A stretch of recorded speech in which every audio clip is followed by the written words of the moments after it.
Well, we had a really good Quaker State Chevrolet. We had to pass a ton of cars and came up a little short, but the team did an awesome job. Kenny Francis and Keith called a great race, prepared an awesome car, and my pit crew is really, really good. We just had a couple mistakes, two different stops, and we couldn't get, enough track position, and we had to fight for a long time, but we had a great car. Well, I knew where I was getting progressively tired, but no, I didn't know, what was going on, but, it was just that last run, it's a shame we had such good speed at the beginning of the run, but I had to back it off to try to save fuel. And had I known how much fuel I had left, maybe I would have run with the two. But I just couldn't risk it. And then at the end, that one spot's not worth not finishing. So I had to back it down, make sure I could make it on fuel first and get a finish. After 2 straight DNFs, our FedEx team needed a good finish, so we got it. That was pretty loose. I wasn't having a whole lot of fun at last. Maybe not fun, right? Yeah, that last 30 laps was not fun, but. Good night. We were fast and good all weekend. Great, just a good weekend for us. Would have loved to have had a little bit better shot at it at the end. We had a good race car with the run before last. It's really fast, but for whatever reason got real loose at the end, getting in the corner. So just proud of the team. Want to thank Diamond Mountain Dew National Guard Sprint, and just hope we can keep it up. We're real proud of how we're doing so far, and like to win another race.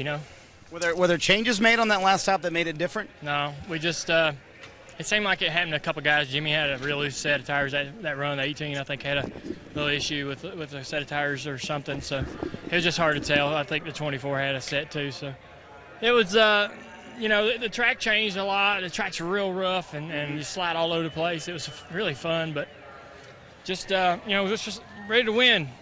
I really had fun winning the other week, so I'm ready to get back to victory lane. It's only been 2 weeks, dude, so you get a little time. I know. Well, I ain't going to be as patient this time. Well, the very last run, it did, but we were still actually able to hold on to the guys we were around. I think 2 tires were better for us than 4. When we took 4 prior to that, we just need to make a little bit bigger adjustment. The car got really loose getting in the corner, and it was pretty tough to hang on to it at that point. But, the track cooled down, and it seemed like everybody got a little bit looser, especially getting in the corner. But we fought our way through. It was a pretty flawless night for our Drive In Hunger Chevrolet, and I was pretty excited that we came home with a 5th place finish, and battling up front like we did. Now the races are starting to wind down. You look at the next 3 tracks. You've won 13 races. Do you feel like this is starting to swing into a typical Jeff Gordon type performance where you can reel off some wins, knowing Keselowski scored another one here tonight? Yeah, we just got to keep going to the racetrack and putting the effort out that we've been putting out. This team's been awesome. The cars have definitely shown that, and lately we've been getting the results. So you can definitely build some momentum on that.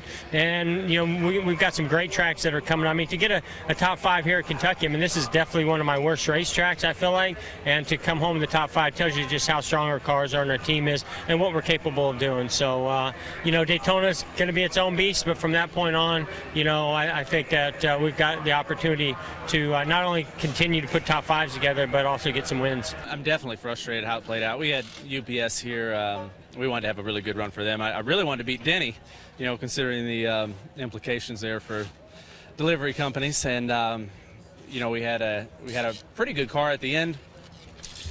Bob called me onto pit road. He knew we should have pitted that last time, but I was already so far around the cone, I just didn't feel right cutting across traffic and slamming the splitter down and trying to make it to pit road. So we were put in a box, and we hoped there'd be a caution. There wasn't, but it's just time for us to get it in gear. We got to go. I'm real frustrated. Bob's real frustrated. I know we can do this, though. We ran as well as any Ford out here tonight, and at the end, I think with some fuel, we'd have had a chance to win it. So got to say hi to the Morris family and to the Killian family. They both suffered losses this week, and there's folks watching this race from a better place, and it's still a bad day at the racetracks, better than a good day with a real job, but we need to get this in gear. We need to go. I know you guys were talking. What kinds of things have you said? How do you get yourselves back on the same page? We have to stick together as a team, and that's what Bob and I talked about last week. I hear it all. I hear everything. Oh, he's focused on the booth. He's tore up over Tony's deal last year. He needs a new crew chief, all these things. None of that's true. We're having some bad luck, and we're having some bad communication here, and we can do this together. So we could divide right now, or we could come together. I got the best crew chief in the business. He proved it at the end of the year last year. We got beat on a crazy call by Darian and those guys, but we just need to keep going and get this forward in victory lane for Fast and all the people that support us.